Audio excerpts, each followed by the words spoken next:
The Obama administration is confronting a legal and policy dilemma that could reshape how it pursues terrorism suspects around the world as investigators try to determine who was responsible for the September 11 attack on the U.S. mission in Benghazi. Should it rely on the FBI, treating the assaults on the two U.S. compounds like a regular crime for prosecution in U.S. courts? Can it depend on the dysfunctional Libyan government to take action? Or should it embrace a military option by ordering a drone strike, or send more prisoners to Guantanamo Bay? Thank you for trying verbose. This recording will go away once the product has been purchased. President Obama has vowed to bring to justice the killers of Ambassador J. Christopher Stevens and 3 other Americans. But nearly 1 month later, the White House has not spelled out how it plans to do so, even if it is able to identify and capture any suspects.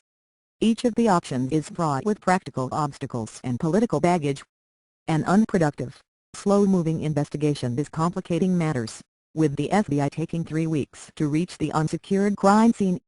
Meanwhile, the administration has given contradictory assessments, initially suggesting the attack was committed in the heat of the "thank you for trying" verbose. This recording will go away once the product has been purchased. Moment by mob, and more recently saying it was planned by terrorists affiliated with Al-Qaeda. On Tuesday, Obama's chief counterterrorism advisor, John O'Brien, is scheduled to visit Tripoli to meet with senior Libyan officials and give a high-level kick to the investigation. The administration is not ruling out any option, an administration official said. The official, who spoke on the condition of anonymity to describe the evolving policy, said the involvement of the FBI at this stage should not be taken as evidence that the administration plans to prosecute any suspects in "thank you for trying" verbose. This recording will go away once the product has been purchased. U.S. courts.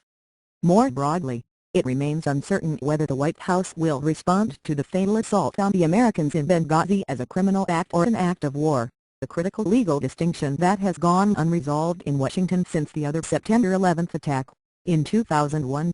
It brings into sharp focus a number of issues that the government has been dealing with since the beginning of the so-called War on Terror, said Karen J. Greenberg, director of the Center on National Security at the Fordham University School of Law.